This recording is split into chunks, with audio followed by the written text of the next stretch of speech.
Capítulo 428. Parábola de la viña y del viñador. Figuras del alma y del libre albedrío. La paz a vosotros, amigos míos, el Señor es bueno. Nos concede reunirnos para un ágape fraterno. ¿A dónde ibais? Pregunta Jesús a los ex pastores, mientras que se adentra en un bosquete para resguardarse del sol. Unos hacia el mar, otros hacia los montes, pero hasta aquí hemos venido juntos y creciendo cada vez más en número por otros grupos que hemos encontrado por el camino, dice Daniel, el que fue pastor del Líbano. Sí, y nosotros dos quisiéramos ir hasta el gran Hermón, donde hemos pastoreado a los rebaños, para pastorear corazones, dice Benjamín, su compañero. Es una buena idea. Yo voy a estar un poco en Nazaret y luego estaré entre Cafarnaúm y Bethsaida, hasta la Neomenia de Elul. Os lo digo para que en caso de necesidad podáis encontrarme. Sentaos y pongámonos en común nuestros alimentos para repartirlos con justicia.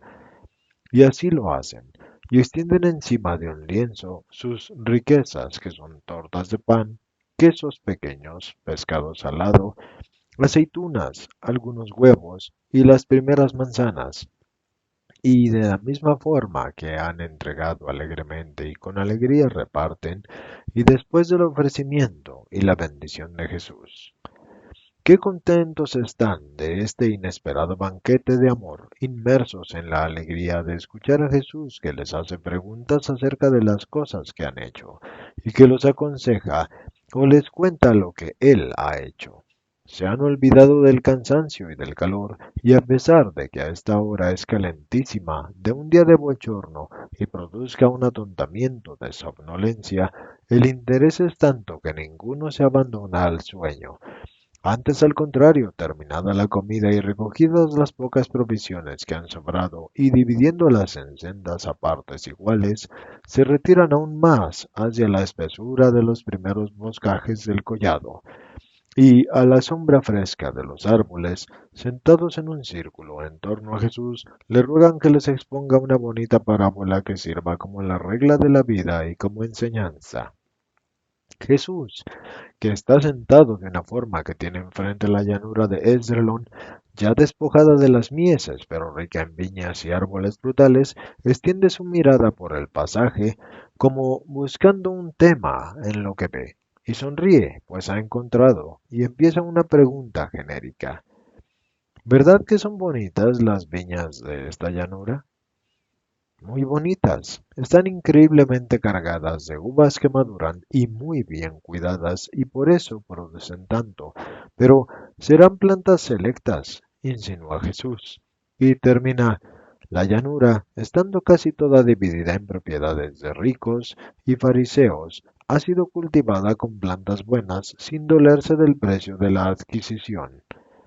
No serviría el haber adquirido las mejores plantas si luego no hubieran seguido cultivándolas. Yo entiendo de esto porque todos mis bienes consisten en vides, pero si no sudo yo, o sea, si no hubiera sudado como ahora, siguen también sudando mis hermanos, créeme, maestro, que no podría ofrecerte para la vendimia racimos iguales que los del año pasado.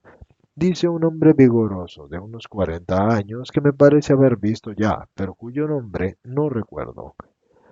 Tienes razón, Cleofás. Todo el secreto para tener buenos frutos está en el cuidado que se les da a nuestros bienes, dice otro. Buenos frutos y buena ganancia, porque si la tierra diera solo lo que se le ha gastado, bueno, por ella sería siempre un mal empleo del dinero. La tierra debe producir el fruto del capital que nos cuesta, más una ganancia que no permita aumentar nuestro patrimonio. Porque hay que pensar que un padre debe repartir entre los hijos y de unos bienes, sean tierras o dinero, debe hacer varias partes tantas como hijos tiene, para dar a todos con qué vivir. No creo que multiplicar así los bienes en beneficio de los hijos sea una cosa reprochable, insiste Cleofás. No lo es si se consigue con el trabajo honrado y de forma honrada.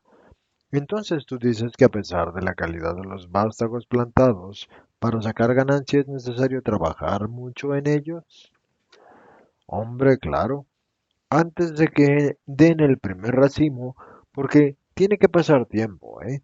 Y por tanto hay que tener paciencia y también hay que trabajar mientras las cepas tiernas tienen solo hojas.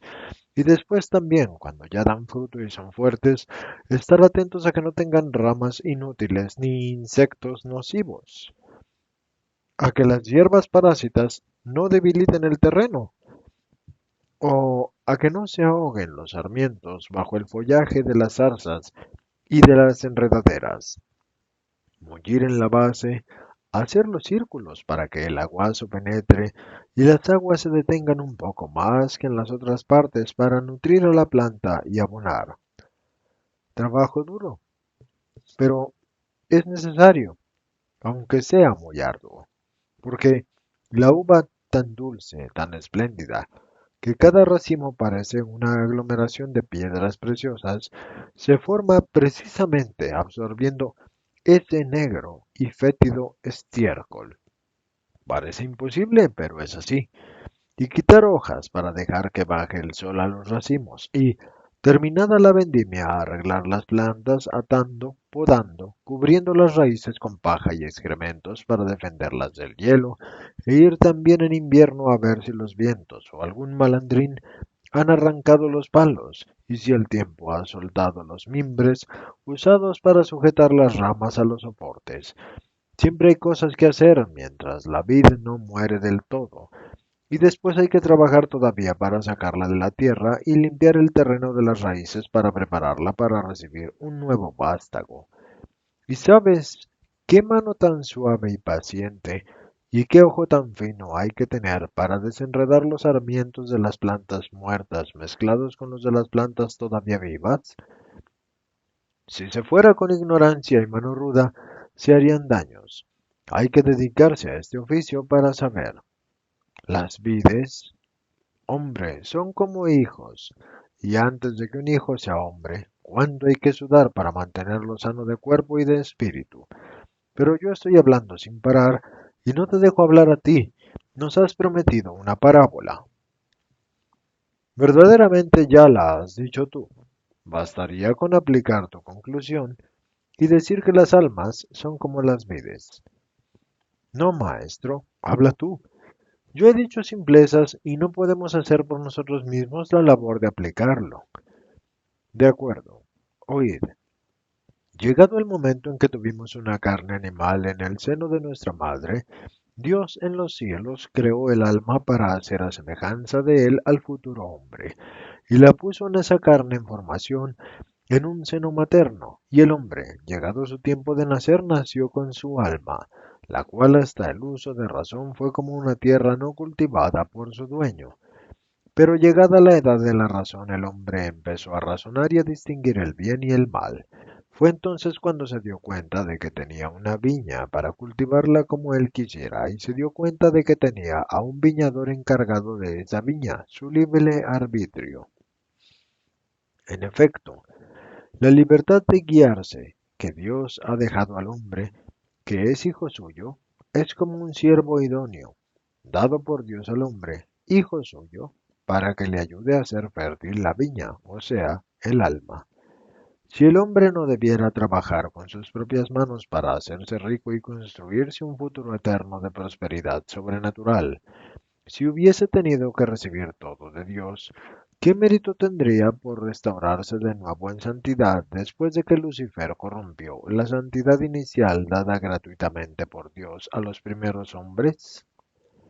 Mucho es ya el que Dios conceda a las criaturas caídas por la herencia de la culpa merecer el premio y ser santas, volviendo por voluntad propia a aquella naturaleza inicial de criaturas perfectas que el Creador había dado a Adán y a Eva, y a sus descendientes si sus progenitores se hubieran conservado inmunes de la culpa original.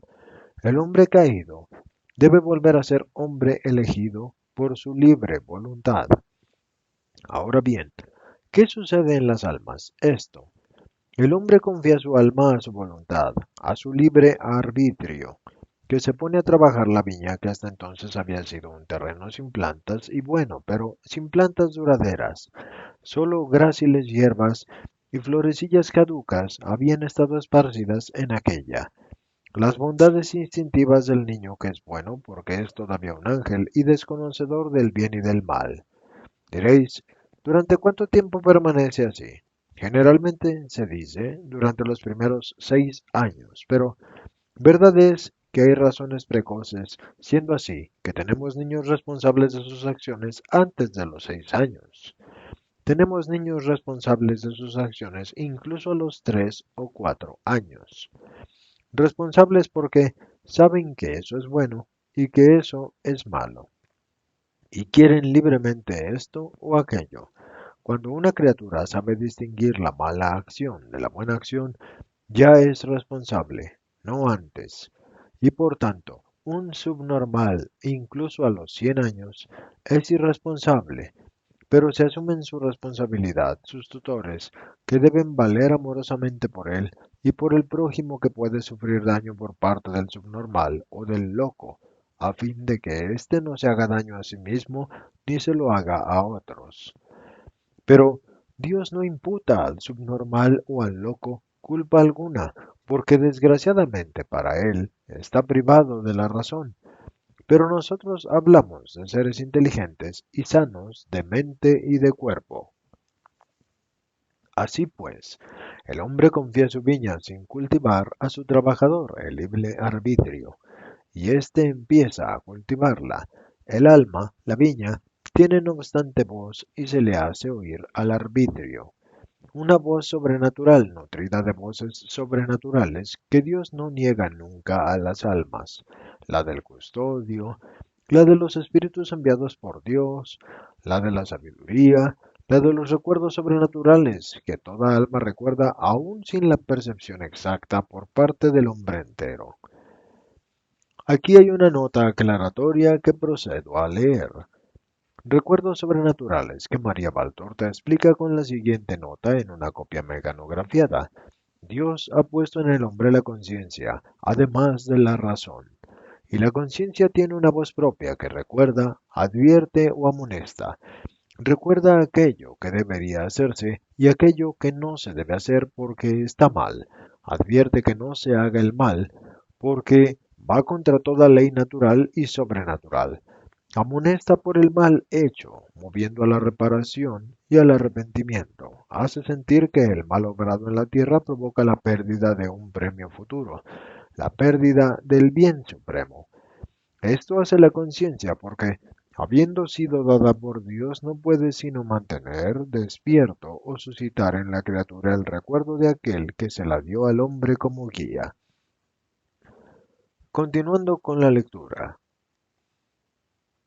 Y habla al arbitrio, con su suave voz, incluso suplicante, para rogarle que la adorne con buenas plantas y que sea activo y sabio para no hacer de ella un zarzal agreste malo y venenoso, donde aniden las serpientes y los escorpiones y hagan su madriguera la zorra y la garduña y otros cuadrúpedos malos.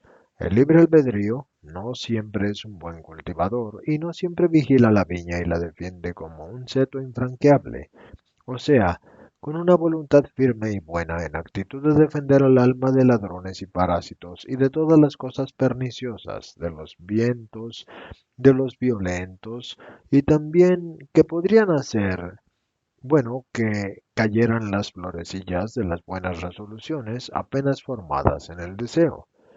Oh, qué alto y fuerte debería ser el seto que hay que levantar en torno al corazón para salvarlo del mal.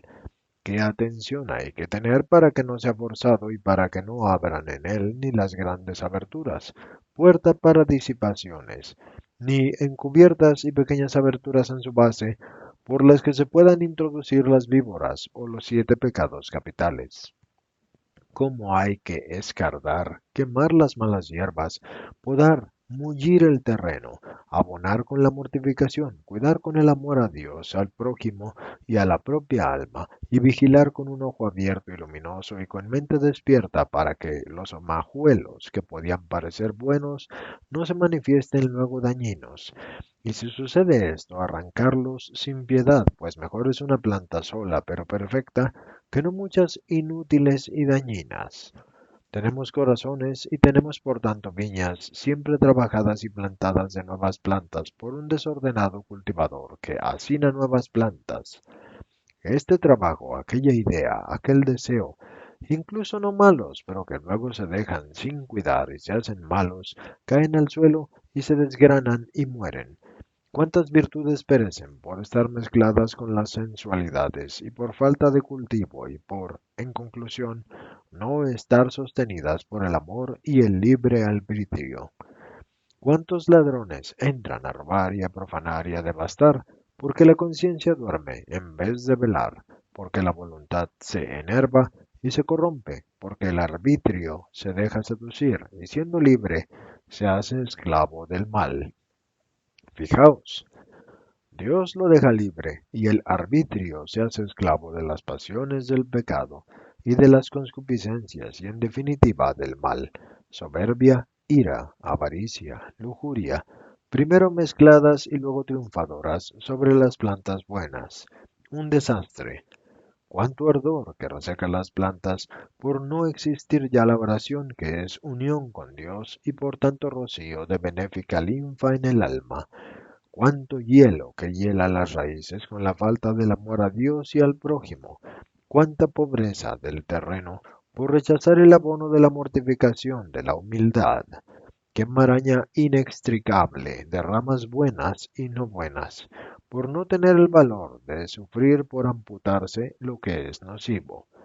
Este es el estado de un alma que tiene como custodio y cultivador un arbitrio desordenado y vuelto hacia el mal, mientras que el alma que tiene un arbitrio que vive en el orden y por tanto en la obediencia de la ley, y que ha sido dada para que el hombre sepa lo que es el orden, y cómo es el orden, y cómo se conserva, y qué es heroicamente fiel al bien, porque el bien eleva al hombre y lo hace símil a Dios, mientras que el mal lo afea y lo hace símil al demonio.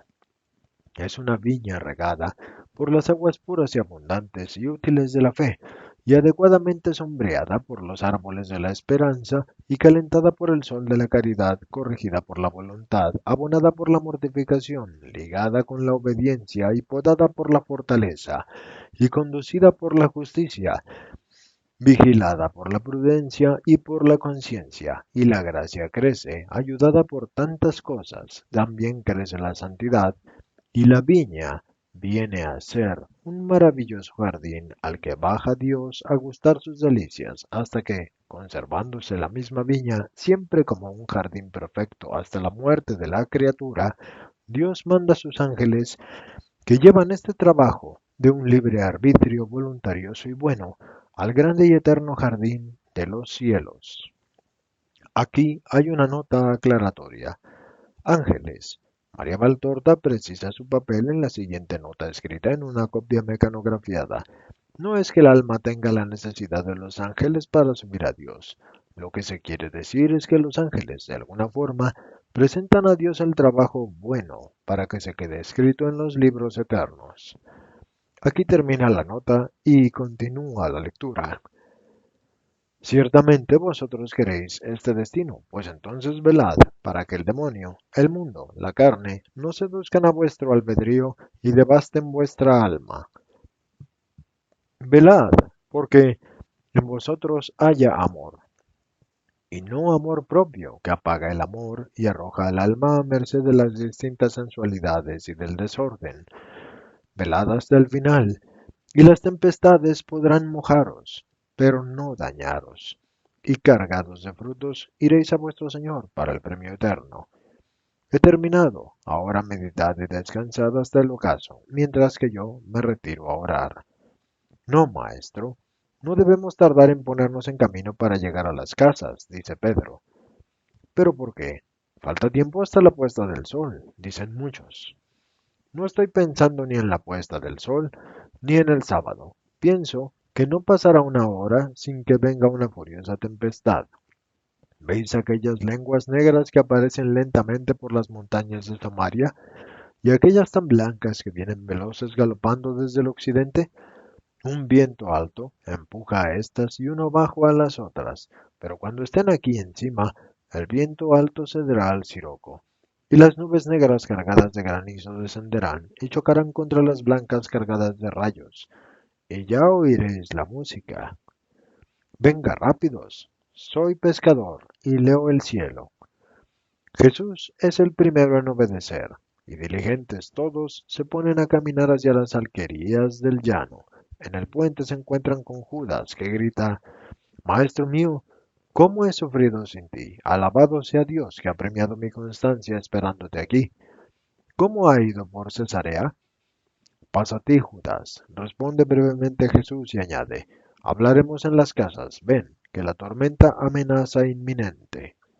Efectivamente, ya empiezan las oleadas de viento que levantan las nubes de polvo por los caminos resecos. El cielo ya se cubre de nubes de todas las formas y colores, y el aire se pone amarillo y cárdeno. Ya empiezan a caer las primeras escasas gotazas calientes, y ya surcan el cielo, que se ha puesto casi nocturno, los primeros relámpagos, y se echan a correr.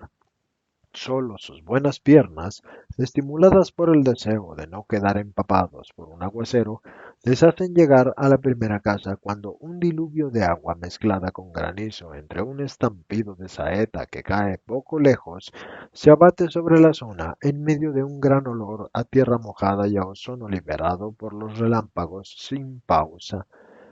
Y entran, y por suerte es una casa provista de pórticos y habitada por campesinos que creen en el Mesías. Con veneración invitan al maestro a alojarse con sus compañeros como si la casa fuera suya. Pero levanta tu mano para alejar el pedrisco por piedad de nuestro trabajo, dicen arremolinándose alrededor de Jesús. Jesús alza la mano y señala los 4 puntos cardinales, y del cielo baja solo agua para dar de beber a los pómares, a los viñedos y a los prados, y para purificar esa atmósfera tan cargada. Bendito seas, Señor, dice el cabeza de familia. Entra, mi Señor. Y mientras sigue el chaparrón, Jesús entra en una habitación grandísima, que es sin duda un almacén, y se sienta cansado, rodeado por los suyos.